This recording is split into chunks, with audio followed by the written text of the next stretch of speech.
Study IQ IAS, अब तैयारी हुई अफोर्डेबल। नमस्कार दोस्तों, स्टडी IQ देख रहे हैं आप और मैं हूं वरुण जौहरी। भारत की खुफिया एजेंसी RNAW के बारे में, research and analysis wing raw के बारे में आपने बहुत सारे वीडियोस देखे होंगे, बहुत सी कहानियां सुनी होंगी, पढ़ी होंगी। लेकिन आज इस वीडियो में आपको वो सब चीज़ें पता चलने वाली हैं जो कभी भी कहीं भी अभी तक अवेलेबल नेट पर नहीं है, किसी वीडियो के फॉर्मेट में भी नहीं है। यहाँ पर आपके लिए ये जो इन्फॉर्मेशन है हम 3 अलग अलग बुक्स में से निकाल कर लाए हैं, और ये बुक्स जो हैं वो लिखी हैं रॉ के फॉर्मर ऑफिसर्स ने। देश के कई ऐसे बड़े चेहरों ने इसे रिकॉग्नाइज़ किया है, इसके बारे में कहा है कि इसमें जो जानकारी है वो बेहद महत्वपूर्ण है और जानने लायक है। तो यहाँ पर हम इन 3 बुक्स में से आपके लिए ऐसी एक पूरी इन्फॉर्मेशन निकाल कर लाए हैं जिसमें आज आपको बताने वाले हैं कि आखिर भारत की खुफिया एजेंसी RNAW बनी कैसे। तो शुरुआत करते हैं। भारत के पास आज़ादी के बाद सिर्फ एक इंटेलिजेंस एजेंसी थी, डोमेस्टिक और फॉरेन दोनों इंटेलिजेंस के लिए, IB intelligence bureau. Intelligence bureau को 1887 में 1887 में ब्रिटिश इंडियन गवर्नमेंट ने सेंट्रल स्पेशल ब्रांच की तरह एक तरह से बनाया गया था यहाँ पे ब्रिटिश इंडियन गवर्नमेंट के द्वारा। IB जो था वो उस समय हमारे डोमेस्टिक और फॉरेन दोनों जो इंटेलिजेंस थे उन पे काम करती है देश के लिए। लेकिन अब यहाँ पर होता क्या है, आज़ादी के बाद करीबन 15 साल बाद ही 1962 आता है, और 1962 में भारत की चाइना के साथ एक लड़ाई हो जाती है, एक जंग होती है। और इस वॉर ने, जो जिसे सीनो इंडियन वॉर कहते हैं, भारत और चाइना की जो लड़ाई हुई थी, इस वॉर ने यहाँ पे भारत का जो सिक्योरिटी इस्टेब्लिशमेंट था उसमें बहुत सारे बड़े बदलाव कर दिए। हुआ क्या यहाँ पे कि ये जो लड़ाई हुई इसके बाद IB को स्ट्रॉन्ग करने के लिए उसे और उसका काम जो है उसमें उसका काम जो है वो बढ़ जाए या उसके साथ में और भी एजेंसीज काम करने लगे, उसके लिए 2 ऑर्गेनाइजेशंस बनाई जाती हैं। एक थी ARC और एक थी SFF। ARC मतलब एविएशन रिसर्च सेंटर और SFF मतलब स्पेशल फ्रंटियर फोर्स। अब यहाँ पे 2 ऑर्गेनाइजेशन बनाई जाती हैं और इनका काम था कि ये जो चाइना से सटे हमारे जो पूरा बॉर्डर है वहाँ पे तिब्बतन हिमालयन रेंजेस में टेक्निकल ऑपरेशंस करना, वहाँ पे टेक्निकल इंटेलिजेंस करना, सीक्रेट ऑपरेशंस करना, ये सब यहाँ पे ARC और SFF का काम होने वाला था। तो अब ARC को यहाँ पे 4 जून 1963 को बनाया जाता है और इसी के साथ में 1 सितंबर 1963 को ARC के चीफ बनाए जाते हैं, उसके हेड बनाए जाते हैं IB के एक बहुत ही जाने माने तेज तर्रार बड़े ऑफिसर RNK यानी रामेश्वर नाथ काव, जिन्हें आप सभी जानते होंगे। तो यहाँ पे ARC के चीफ बनते हैं 1 सितंबर 1963 को एविएशन रिसर्च सेंटर के रामेश्वर नाथ काव। इधर हमारा ध्यान भारत का, हमारी इंटेलिजेंस एजेंसीज का, भारत का फोर्सेस का चाइना के ऊपर था। लेकिन यहाँ पर क्या होता है कि 3 साल निकलते हैं, 1965 आता है और चाइना से हटके जो हमारा दूसरा पड़ोसी है पाकिस्तान, यहाँ से पाकिस्तान बड़ी घुसपैठ करना शुरू कर देता है भारत के अंदर ऑपरेशन जिब्राल्टर के तहत। अब ये जो घुसपैठ होती है तो इसके बाद में एक जंग होती है 1965 वॉर की तरह, जिसको आप जानते हैं। इस वॉर में अगर देखा जाए तो जंग जहाँ पे, जो अगर आप रणभूमि की बात करें, जहाँ पे हमारे बॉर्डर्स की बात करें, इस लड़ाई की बात करें, तो भारत ने पाकिस्तान के 200 से ज़्यादा टैंक्स को नेस्तनाबूद कर दिया, ख़त्म कर दिया। करीबन 150 से ज़्यादा टैंक उसके कैप्चर कर लिए। भारत एक तरह से ये लड़ाई जीत चुका था जो पाकिस्तान के साथ हमारी जंग हुई थी। लेकिन जो कंक्लूसिव बताया जाता है, जो इसको आप अगर दस्तावेज़ों पर देखें, सर्च करें, तो ये बताया जाता है कि इसका जो रिजल्ट था वो स्टेलमेट रहा था। मतलब यहाँ पे दोनों ही कंट्रीज़ को विक्ट्री बताई जाती है। लेकिन यहाँ पर पाकिस्तान के जिस तरह से हमारी फ़ौज ने, हमारी इंडियन आर्मी ने टैंक डिस्ट्रॉय किए थे, जिस तरह उसके जगहों पर उसकी कब्जा किया था, उसके सोल्जर्स जिस तरह इसमें शहीद हुए थे, तो यहाँ पे भारत पूरी तरह से इसमें जीता था। लेकिन अब जब जंग होती है तो सबसे बड़ी चीज़ जो सामने आती है वो ये कि जंग पहली बात हुए ही ना। इसके लिए यहाँ पर बताया गया 1965 वॉर के बाद कि ये जंग टाली जा सकती थी। इस जंग का होना टाला जा सकता था अगर हमारे पास में इंटेलिजेंस होती, अगर हमारे पास में खुफिया जानकारियां होती। बताया गया कि ऑपरेशन जिब्राल्टर, जिसके तहत पाकिस्तान बहुत बड़ी मात्रा में घुसपैठ कर रहा था, कच्छ और कश्मीर में जो लगातार टेंशन चल रहा था लंबे समय से, हमारे पास इसकी बहुत ही कम खुफिया जानकारी थी, हमारे पास इसकी पूरी खुफिया जानकारी नहीं थी। और इसके बाद जब हमारी भारतीय सेना ने ऑपरेशन जिब्राल्टर को ख़त्म कर दिया, जब उसका ऑपरेशन पाकिस्तान का ये जिब्राल्टर जब फेल हुआ, तो हमारे पास ये भी इंटेलिजेंस वहाँ पर नहीं था, ये भी खुफिया जानकारी नहीं थी कि अब ये जो ऑपरेशन फेल होगा तो पाकिस्तान इस पर रिटेलिएट कैसे करेगा, रिस्पॉन्ड कैसे करेगा। और यहाँ पर बताया जाता है कि एक सबसे बड़ी खुफिया जानकारी जिसका हमारे पास लैक ऑफ इन्फॉर्मेशन थी, जो हमारे पास में नहीं थी, वो ये था कि जब ये जंग चल रही थी, 2 फेज़ में करीबन ये जंग हुई है भारत पाकिस्तान की। इस जंग का जो जब ये ख़त्म होने वाली थी उस समय तक ये बताया जाता है कि पाकिस्तान के पास एम्युनिशन, गोला बारूद ख़त्म होने के कगार पर था, क्योंकि अमेरिका से उस समय पाकिस्तान अपना जो गोला बारूद था, जो एम्युनिशन था, वेपनरी था, वो सब लेता था। और अमेरिका उस समय इस तरह की चीज़ करता था कि वो कभी भी 1 महीने से ज़्यादा तक का सप्लाई अपने ख़रीदारों को नहीं देता था। तो ये जो सप्लाई थी एम्युनिशन की, वो पाकिस्तान के पास जो अमेरिका से आ रही थी, वो सिर्फ 1 महीने की थी। और ये जंग जब ख़त्म होने वाली थी उस समय तक ये जो एम्युनिशन था ये ख़त्म होने वाला था पाकिस्तान के पास।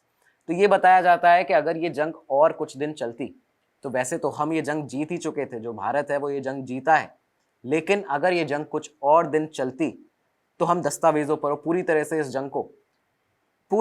जंग को जीत सकते थे और ये जंग टाली भी जा सकती थी, क्योंकि अगर बाकी और इन्फॉर्मेशन हमारे पास में होती। तो यहाँ पर ये बताया जाता है कि ये खुफिया जानकारी हमारे पास में पाकिस्तान की नहीं थी कि उसके पास एम्युनिशन जो है वो ख़त्म होने वाला है। करीबन 22 सितंबर 1965 को जंग का जो स्टेलमेट हुआ है, जो दोनों के बीच में साइन हुआ है दोनों कंट्रीज़ के, लेकिन यहाँ पर हम ये जंग जीत सकते थे पूरी तरह से। अब जब ये सब पॉइंट सामने आते हैं कि एक हम पाकिस्तान के साथ जो हमारी जंग हुई, जो चाइना के साथ हमारी जंग हुई, यहाँ पे हम ये जंग को टाल भी सकते थे और इसमें जीत भी हासिल पूरी तरह से कर सकते थे। दोस्तों, आगे बढ़ने से पहले आपको बता दें, अगर आप यूपीएससी सिविल सर्विस एग्जामिनेशन की तैयारी कर रहे हैं और आईएएस बनना आपका लक्ष्य है, आप इस एग्ज़ाम को क्रैक करना चाहते हैं, तो यहाँ पर भारत का best education platform, best affordable education platform UPSC का स्टडी आईक्यू आपके लिए लेकर आया एक programme P2I, prelims to interview. इस प्रोग्राम की खासियत है कि यहाँ पर आपको प्रीलिम्स से लेकर इंटरव्यू तक की पूरी तैयारी कराई जाती है और यहाँ पर आपको 2 बैचेस मिल जाते हैं, मॉर्निंग बैच और इवनिंग बैच। अपनी सहूलियत के हिसाब से यहाँ पर आप अपना बैच चूज़ कर सकते हैं। और नीचे जो कोड आपको दिख रहा होगा VJ लाइव, इसे लगाने के साथ ही आपको जो 65,000 का कोर्स है, जो 65,000 का ये प्रोग्राम है, वो 29,999 में आपको मिल जाता है। मतलब 65,000 का आपको जो कोर्स है वो मिल जाता है 29,999 के मैक्सिमम डिस्काउंट के साथ। तो जल्दी से इस कोड को यहाँ पर लगाइए और अपना ये जो तैयारी है आपकी, उसको मजबूत करने के लिए अपना एक बहुत बड़ा स्टेप लीजिए अपने सपने को साकार करने के लिए। तो ये सब देखते हुए हमें यहाँ पर हमारी सरकारों को, हमारे देश को ये ज़रूरत महसूस यहाँ पर होने लगी थी कि अब हमारे पास एक और इंटेलिजेंस एजेंसी का होना बहुत ज़रूरी है, जो हमारे जो शांति प्रिय पड़ोसी हैं, चीन, पाकिस्तान जैसे, इन पर प्रॉपर नज़र रख सके, इनके ऊपर एक वॉच लगातार हमारा रहे कि हमें इनकी हर गतिविधि का पता होना चाहिए। तो यहाँ पर ज़रूरत महसूस होने लगी एक और इंटेलिजेंस एजेंसी की, जो हमारे फॉरेन इंटेलिजेंस का काम करे। अब यहाँ पे इस समय होता क्या है कि ये वो वक्त आ चुका था, करीबन अगले ही साल 1966 जनवरी, जब देश में एक बहुत बड़ा बदलाव होता है। और ये बदलाव हुआ था PM लेवल पे, प्राइम मिनिस्टर लेवल पे। भारत के उस समय के जो प्रधानमंत्री थे लाल बहादुर शास्त्री, जनवरी 1966 में उनकी बहुत ही संदिग्ध परिस्थितियों में यहाँ पर मौत हो जाती है। जब वो उनकी मौत होती है शास्त्री जी की, इसके बाद भारत की तीसरी प्रधानमंत्री बनती है इंदिरा गांधी। अब इंदिरा गांधी के आने के बाद ही, क्योंकि बहुत समय से ये लंबी डिमांड जो चल रही थी, और इसके बाद में हाल ही में जो हमारा पाकिस्तान के साथ जो इंटेलिजेंस का एक फेलर बताया जाता है कि हमारे पास इंटेलिजेंस नहीं थी ऑपरेशन जिब्राल्टर और बाकी और उसके एम्युनिशन के बारे में वॉर के दौरान, तो यहाँ पर इंदिरा गांधी के सामने डिमांड थी कि एक और फॉरेन इंटेलिजेंस एजेंसी होनी चाहिए हमारे पास में। यहाँ पर इंदिरा गांधी एक बहुत ही तेज तर्रार शख्स को, एक जाने और परखे शख्स को, IB में से एक टॉप नॉच ऑफिसर IB के, उन्हें सिलेक्ट करती हैं। और ये जो ऑफिसर थे, ये इंदिरा गांधी इन्हें पहले से बखूबी जानती भी थी, क्योंकि ये जो ऑफिसर थे वो पंडित नेहरू के, इंदिरा के पिता के, जवाहरलाल नेहरू के पर्सनल सिक्योरिटी ऑफिसर भी रहे थे। इन ऑफिसर का नाम था RN काओ, जो उस समय तक ARC के, एविएशन रिसर्च सेंटर, जो 1962 वॉर के बाद बनाया गया था चाइना के साथ में, तो ये जो सेंटर था इसे भी इसको हेड कर रहे थे, इसके चीफ थे। तो यहाँ पे इंदिरा गांधी RN काओ को अपने दफ्तर में बुलाती हैं और वहाँ पर उनके साथ में एक मीटिंग होती है इस नई इंटेलिजेंस एजेंसी के बारे में। और बताया जाता है यहाँ पे कि इंदिरा गांधी ने उन्हें, RN काओ को बोला कि अब आप इसके बाद यहाँ पर एक पूरा एक पेपर सबमिट करिए PMO में, और इस पेपर के अंदर पूरा स्ट्रक्चर और उस ऑर्गेनाइजेशन को कैसे वो काम करेगी उसका पूरा एक ड्राफ्ट तैयार करके यहाँ पे आप सबमिट करिए और बताइए कि अब काम किस तरह आगे करने वाली है। इंदिरा गांधी ने आर.एन. काओ को यहाँ पर पूरा फ्री हैंड दिया हुआ था इस ऑर्गेनाइजेशन को बनाने के लिए, और यहाँ पर उन्होंने बिल्कुल किसी भी तरह की बंदिश आर.एन. काओ के ऊपर नहीं लगाई थी। लेकिन उनकी दो कंडीशंस थी। ये दो कंडीशन कुछ इस तरह की थी जिसमें इंदिरा गांधी ने कहा था कि पहला जो कंडीशन होगी वो ये होगी कि ये जो ऑर्गेनाइजेशन बनाई जाएगी इसकी जो 2 टॉप पोस्ट होंगी, उन 2 टॉप पोस्ट के लिए कोई भी जो ये जो इसकी मंजूरी होगी ये पीएमओ से जाएगी। कोई भी अगर बाहर से किसी शख्स को, किसी ऑफिसर को बनाना है इसका हेड, या फिर जो बाकी और अंदर के इसके एजेंसी के जो अंदर के लोग होंगे उनको ऑफिसर बनाना है, इसकी मंजूरी जो होगी वो पीएमओ से जाएगी। एक ये पहली इनकी जो पीएम का डिस्क्रिशन रहेगा वो उसमें बिल्कुल रहेगा, ये एक पहली उनकी कंडीशन थी। और दूसरी उनकी कंडीशन थी कि कोई भी इसका जो हायर प्रोफेशनल्स जो भी पर्सनल्स होंगे उनको आईपीएस कैडर से डायरेक्टली ऐसे नहीं लिया जाएगा। तो ये उनका था कि यहाँ पे कोई भी to not draw its higher personal exclusive from the IPS. तो ये 2 कंडीशन यहाँ पे इंदिरा गांधी ने आर.एन. काओ के सामने रखी थी। काओ को इसके बाद अपना पूरा जो स्ट्रक्चर था इस ऑर्गेनाइजेशन का वो प्रपोज करना था, इसकी डेजिग्नेशंस बतानी थी कि किस तरह से इसमें डेजिग्नेशंस रहेंगी। तो यहाँ पर इस एजेंसी के अंदर आर.एन. काओ ने जो डेजिग्नेशन थी वो इस तरह से उनको जस्टिफाई किया हुआ था कि जो डेजिग्नेशन होंगी, जो चीफ होंगे उन्हें सेक्रेटरी बोला जाएगा। सेक्रेटरी टर्म्स में ही सारी डेजिग्नेशन इसमें रखी गई थी। जो चीफ होंगे उन्हें सेक्रेटरी का के नाम से जाना जाएगा, और जो जूनियर रैंक्स के होंगे उनको अंडर सेक्रेटरी के नाम से जाना जाएगा। तो ये सब चीज़ें यहाँ पर होती हैं। इसी के साथ में कई सारी प्लानिंग होती है, बहुत सारे ड्राफ्ट्स बनते हैं, स्ट्रक्चरिंग होती है पूरी ऑर्गेनाइजेशन की। और पीएम के साथ में, इंदिरा गांधी के साथ में, कैबिनेट सेक्रेटरी उस समय के जो थे डीएस जोशी, उनके साथ में कई सारी जो मीटिंग्स हुई, इसके बाद ही इस ऑर्गेनाइजेशन के लिए हामी भरी जाती है कि हाँ अब ये हम बना रहे हैं और इसको हम बनाने का अभी समय आ चुका है। इसके साथ क्या होता है यहाँ पे कि ये जो हम आपको पूरा बता रहे हैं ये 3 किताबें हैं जो रॉ के ही फॉर्मर ऑफिसर्स ने लिखी हुई हैं, और रॉ के जो फॉर्मर ऑफिसर है उन्होंने ये सब डिटेल उसमें दिया हुआ है, और इन 3 किताबों के बारे में भी आपको इस पूरे एपिसोड के एंड में बताया जाएगा। तो ये जो यहाँ पर ऑर्गेनाइजेशन बनने वाली थी, तो ऐसा बताया जाता है कि उस समय के जो भारत के कैबिनेट सेक्रेटरी थे डीएस जोशी, उन्होंने इसका जो नाम था वो सजेस्ट किया। उन्होंने नाम सजेस्ट किया इस पूरी तमाम मीटिंगों के बाद में, R&AW, research and analysis wing. अब ये जो नाम था ये कुछ लोग बताते हैं कि डीएस जोशी ने यहाँ पर सजेस्ट किया था, और वहीं कुछ लोगों का कहना है कि ये जो यूएस की इंटेलिजेंस एजेंसी है, जो यूएस की एजेंसी है CIA, जो कुछ ऑफिसर्स हैं रॉ के, उन्होंने इस बुक में बताया है कि ये जो R&AW नाम है ये CIA का एक विंग है, वहाँ से नाम लिया गया है। तो ये सब चीज़ें बताई जाती हैं। अब इसके बाद क्योंकि जब नाम वगैरह भी पूरा सब कुछ फाइनलाइज हो गया, तो इसके बाद आर.एन. काओ को चाहिए था अपना एक सेकंड इन कमांड, जो उनके साथ में, जो उनका बहुत ही भरोसेमंद आदमी होना चाहिए था और बहुत ही काबिल आदमी होना चाहिए था। तो इसके लिए आर.एन. काओ ने अपने एक बहुत ही पुराने कलीग और उनके बहुत ही क्लोज फ्रेंड से संपर्क किया, उन्हें अप्रोच किया। इनका नाम था के शंकरन नायर। ये भी आईबी में बहुत ही बड़े लेवल पे बहुत ही अच्छे बड़े तेज तर्रार ऑफिसर थे। एक दिन आर.एन. काओ ने उन्हें लंच पे अपने घर पर बुलाया। के शंकरन नायर को आर.एन. काओ ने अपने घर पर बुलाया और उनसे कहा कि shanks will you join me in this task, क्या तुम मुझे इस टास्क में ज्वाइन करोगे, ये जो नया पूरा टास्क मुझे मिला है पीएमओ से।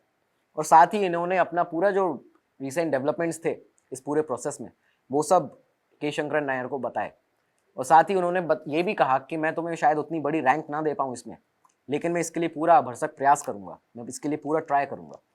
यहाँ पर के शंकरन नायर ने ये सब सुनते ही इस बात पर हामी भर दी कि हाँ मैं आपके साथ में काम करने के लिए तैयार हूँ, एज अ क्लोज फ्रेंड और एज अ कलीग, क्योंकि मैं आपको जानता हूँ बखूबी, आपके काम करने का तौर तरीका जानता हूँ। और इसी के साथ उन्होंने ये भी कहा कि मुझे रैंक का कोई लोभ और लालच नहीं है।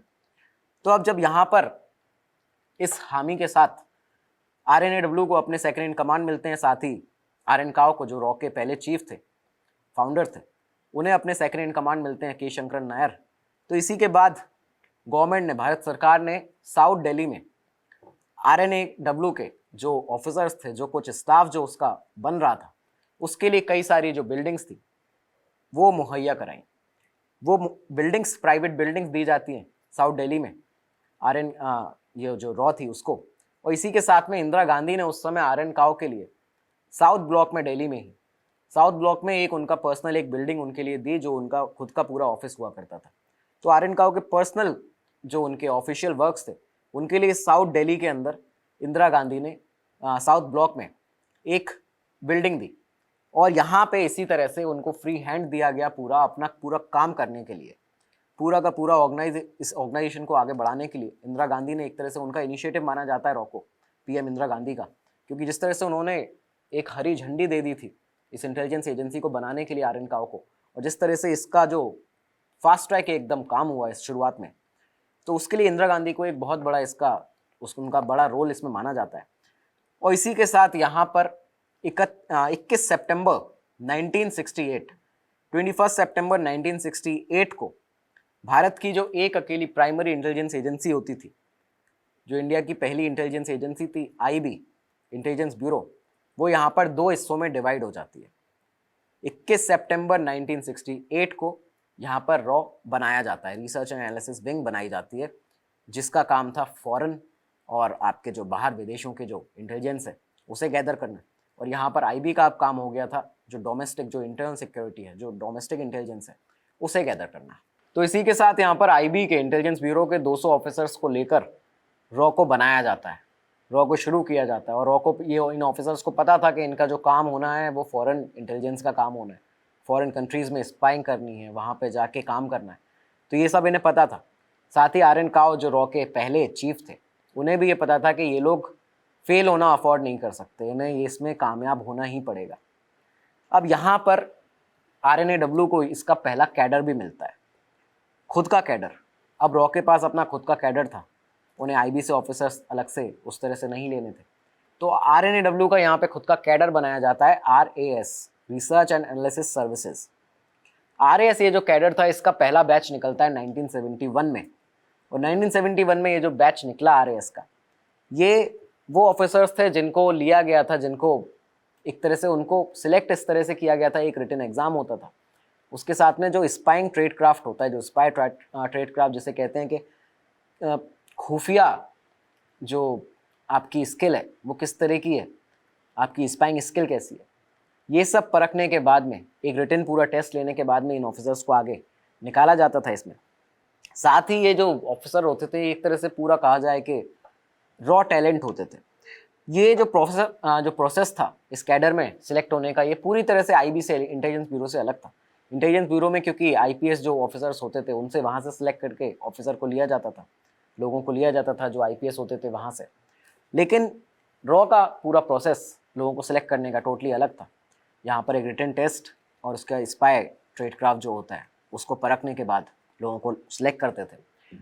साथ ही ये जितने भी आईपीएस ऑफिसर्स जिन्होंने आईबी से रॉ को ज्वाइन किया था, उन्हें बोला गया कि अब आप लोग भी अपना ये जो RAS जो आपका कैडर है उसको परमानेंटली आप RAS कैडर में आप आ जाइए, RAS कैडर में आप permanently research and analysis services के कैडर में आ जाइए। इससे क्योंकि ये जो कैडर कन्वर्जन था, इसको अच्छा इसलिए माना गया उस समय पर क्योंकि जो आईपीएस का एक पुलिसिंग प्रैक्टिस होती है, ये जो पुलिसिंग की प्रिपरेशन होती है, उससे हट के आप एक सीरियस बिजनेस में आ जाएंगे, आप एक सीरियस स्पाइंग ट्रेड क्राफ्ट में यहाँ पर आएंगे और आपको सीरियस इंटेलिजेंस इधर करने का मौका मिलेगा। तो ये लगातार यहाँ पे इन ऑफिसर्स को इस प्रोसेस में लगाया गया कैडर कन्वर्जन के।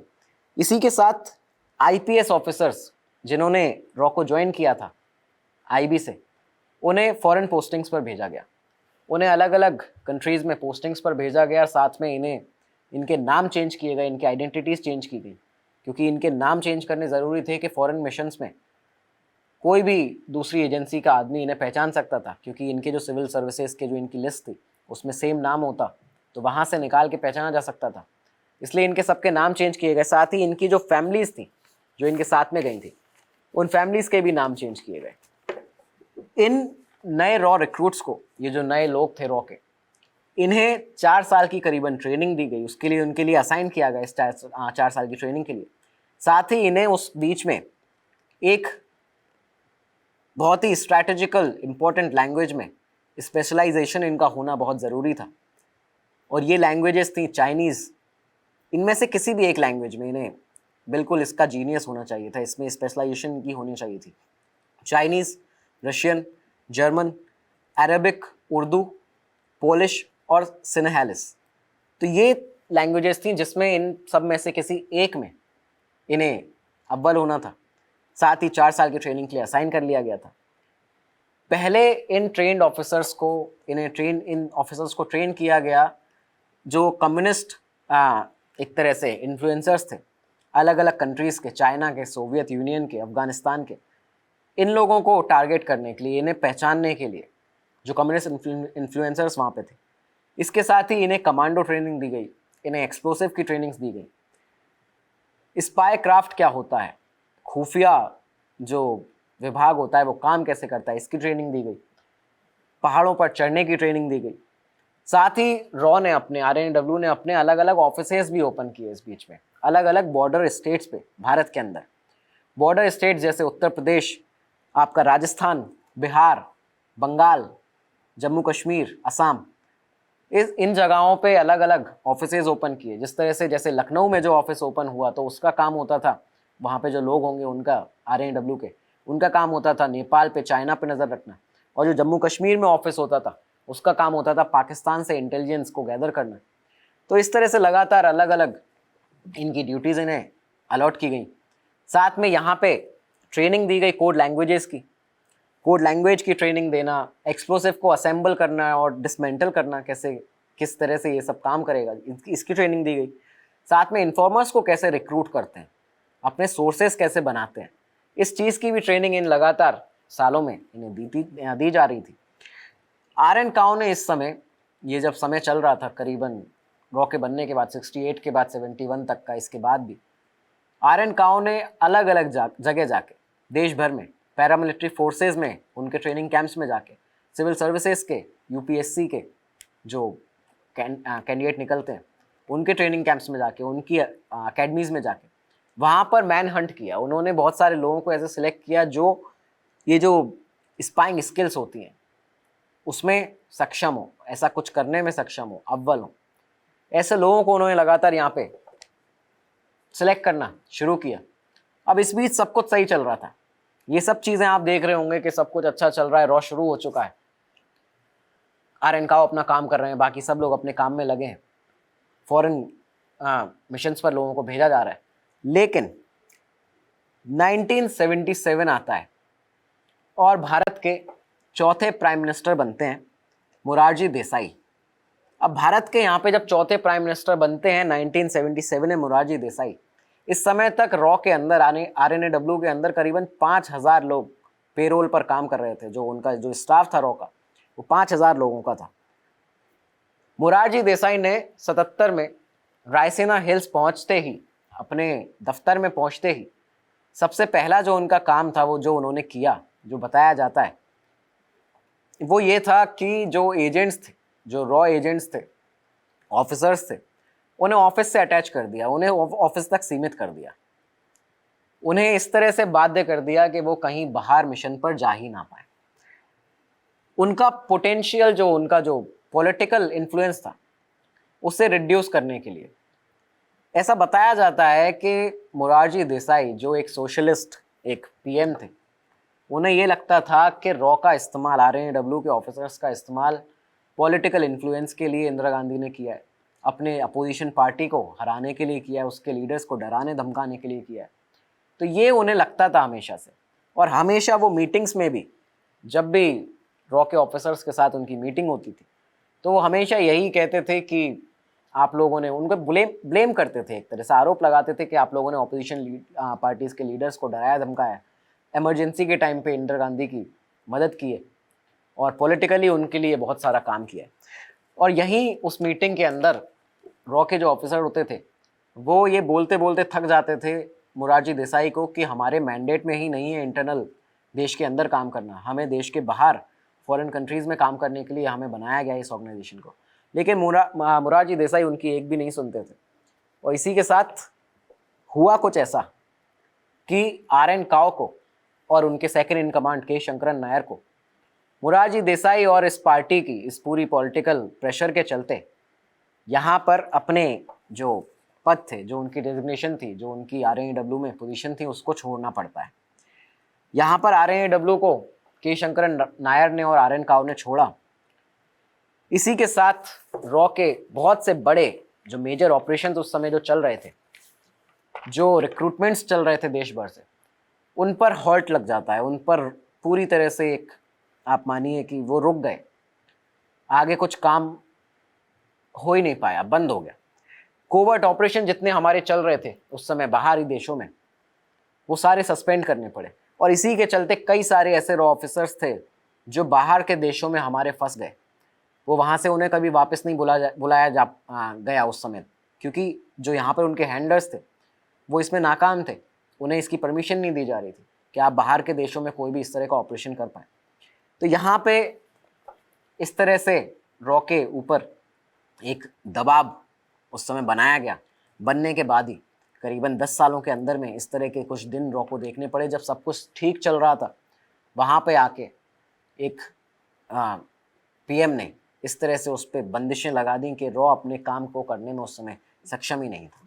तो यहाँ पर रॉ के जो कई सारे ऑपरेशन थे बाहर की कंट्रीज़ में, वो यहाँ पर हॉल्ट हो गए, एक तरह से रुक गए।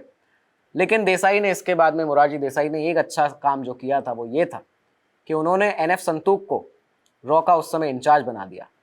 अब आरएनएडब्ल्यू के इंचार्ज थे एनएफ संतूक, और एनएफ संतूक के आने के बाद में रॉ को थोड़ा सा राहत मिली, वो संभल पाया।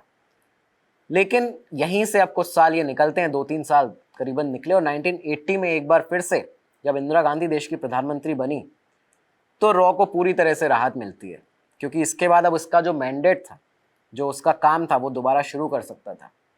रॉ ने अपना यहाँ पे दोबारा काम शुरू किया। जो उसका मैंडेट था बाहरी कंट्रीज़ में, जो फॉरेन कंट्रीज़ हैं, उसमें ऑपरेशंस करना, वहाँ पे अपने लोगों को अपॉइंट करना, रखना, ये काम दोबारा शुरू होता है।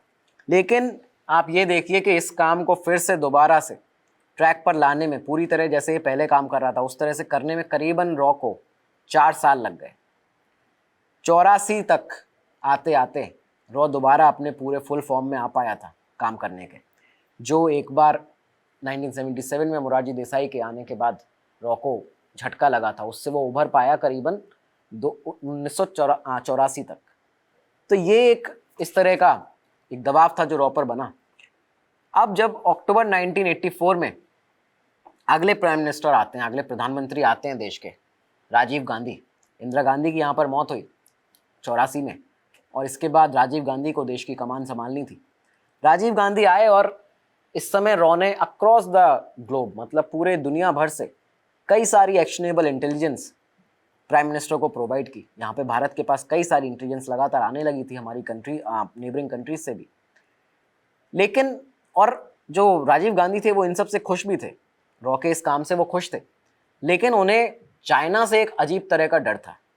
और वो डर ये जो था, ये रॉ के जो फॉर्मर ऑफिसर्स हैं, जो उस समय चाइना की डेस्क पे भी अपॉइंट थे, जो असाइन थे, उनका ये कहना है कि राजीव गांधी को एक अलग तरह का डर यहाँ पर चाइना से रहता था। जबकि रॉ के ऑफिसर्स, उन्हें उनके जो चीफ थे, जो कई बार बता चुके थे राजीव गांधी को कि चाइना से हमें इस तरह की ऐसी कोई प्रॉब्लम नहीं है, लेकिन उनके दिमाग में ये वो डर था जो उनके जो नाना थे जवाहरलाल नेहरू, उन्हें प्रधानमंत्री होते, उनके प्रधानमंत्री पद पे रहते 1962 में, जब चाइना ने जिस तरह से भारत को हराया था उस जंग में, उसका वो कभी उससे उभर नहीं पाए एक तरह से राजीव गांधी।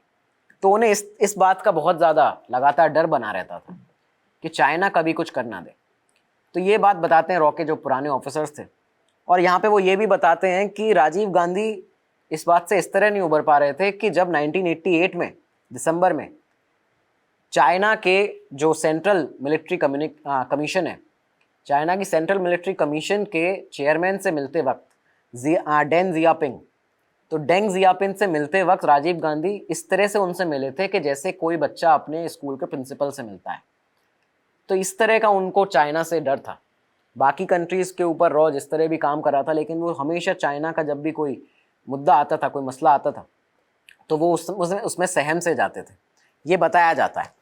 राजीव गांधी के दौरान भी अच्छे से रॉ ने अपना काम किया, लेकिन इसके बाद जो राजीव गांधी के सक्सेसर आए, जो उनके बाद में प्राइम मिनिस्टर बने, वीपी सिंह और चंद्रशेखर, इनके बारे में बताया जाता है कि इन्होंने कभी भी रॉ के जो फॉरेन ऑपरेशंस थे, जो उसकी इंडियन फॉरेन पॉलिसी थी, इस पर कभी भी उतना ध्यान नहीं दिया।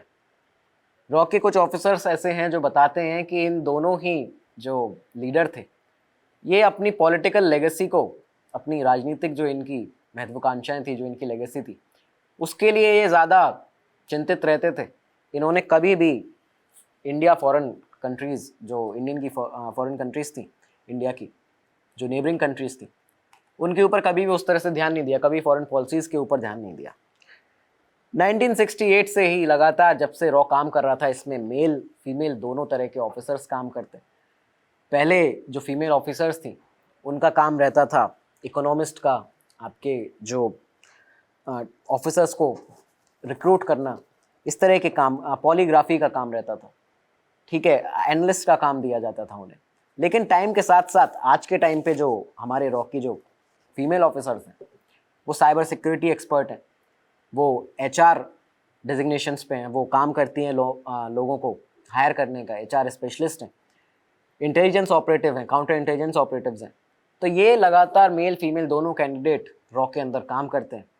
और ये जो बैकएंड पे जो पूरा काम चलता है रॉ के ऑफिसर्स का, जो बैकएंड ऑफिसर्स होते हैं वो भी हर एक बड़े मिशन में उतने ही बड़ी तरह काम करते हैं जितना कोई कोवर्ट ऑपरेशन पे गया कोई रॉ का एजेंट करता है।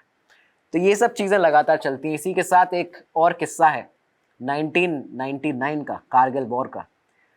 कारगिल वॉर के दौरान बताया जाता है, ये जो हम आपको बता रहे हैं सब कुछ, ये 3 बहुत ही जेन्युइन, बहुत ही बड़ी बुक्स में से, किताबों में से, जो खुद रॉ के ऑफिसर्स ने लिखी हैं, उनसे निकाल कर ये जानकारी आपके लिए हम लेकर आए हैं।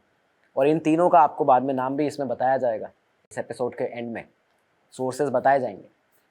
तो यहाँ पे एक कहानी है कारगिल वॉर की, 1997 की, एक जो बताई जाती है जिसका रॉ से कितना ताल्लुक था।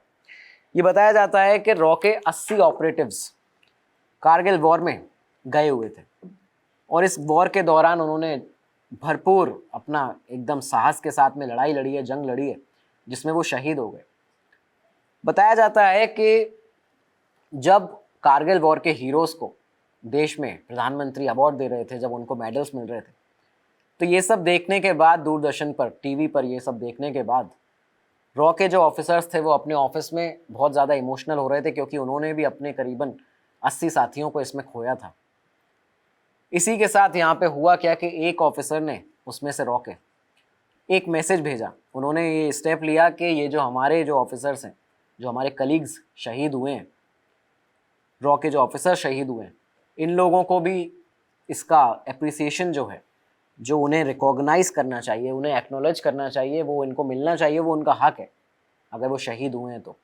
इसी के तहत उन्होंने एक मैसेज भेजा उस समय के जो नेशनल सिक्योरिटी एडवाइज़र थे उन्हें, और अटल बिहारी वाजपेयी के जो प्रिंसिपल सेक्रेटरी थे उनको, उस समय क्योंकि अटल बिहारी वाजपेयी देश के प्रधानमंत्री थे कारगिल वॉर के दौरान, तो उनके प्रिंसिपल सेक्रेटरी को और भारत के एनएसए को, नेशनल सिक्योरिटी एडवाइज़र को, एक मैसेज भेजा गया इस प्रपोज़ल को देते हुए कि जो रॉ के ऑफिसर्स थे उन्हें भी इस तरह से रिकॉग्नाइज़ करना चाहिए, उन्हें अप्रिशिएट करना चाहिए। लेकिन पहले इस प्रपोज़ल को रिजेक्ट कर दिया गया, क्योंकि एक सीक्रेटिव मिशन था, एक सीक्रेट काम था जो रॉ के ऑफिसर्स ने किया था कारगिल वॉर में।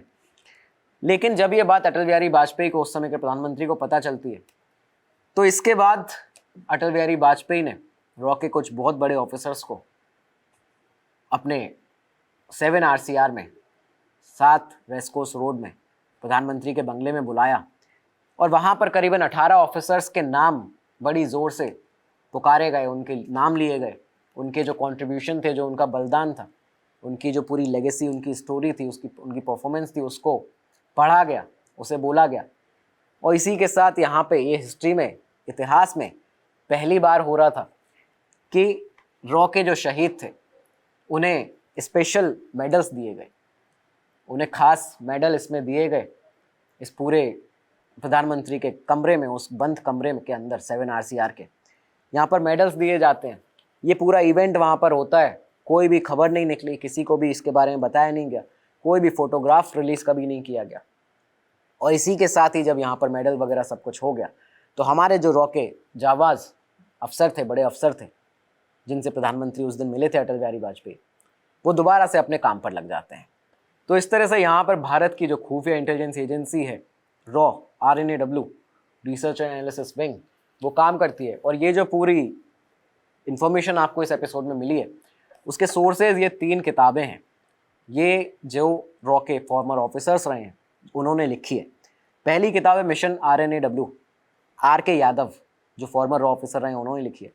दूसरी किताब है RN cow, gentleman spy master, Nitin A Gokhale ने ये किताब लिखी है। और तीसरी किताब है raw a history of Indian covert operations, जिसे यतीश यादव ने लिखा है। तो ये किताबें हैं जिनके अंदर से पढ़ के इस पूरी इन्फॉर्मेशन को निकाल के कि रॉ किस तरह से बनी थी, इसको आज आपके सामने प्रेजेंट किया है। साथ ही यहाँ पर आपको एक चीज़ और बताना चाहते हैं कि कई सारे आप ऐसे वीडियोस देखते होंगे इंटरनेट के ऊपर, यूट्यूब के ऊपर, जहाँ पे जिनमें बताया जाता है कि रॉ में सिलेक्ट कैसे हों, रॉ में एनरोल कैसे करें, रॉ में रजिस्टर कैसे करें, आप कैसे एक रॉ ऑफिसर बन सकते हैं, आप कैसे एक रॉ एजेंट बन सकते हैं। ये सब बेकार और बकवास की बातें हैं। आपको ये समझ आना बहुत ज़रूरी है कि रॉ कोई ऐसा संस्थान नहीं है, कोई ऐसा कोई डिपार्टमेंट नहीं है जिसमें डायरेक्टली एनरोलमेंट होता है। ये भारत की खुफिया एजेंसी है और बहुत ही अच्छे तरीके से अपना काम कर रही है। ये वो काम है कि जिसमें आपको आपके एक एक्शन ने 1000 से 2000 लोगों की एक बार में जान बचा दी है, लेकिन उस एक एक्शन के लिए आपको कभी कोई अप्रिसिएशन नहीं मिल रहा है।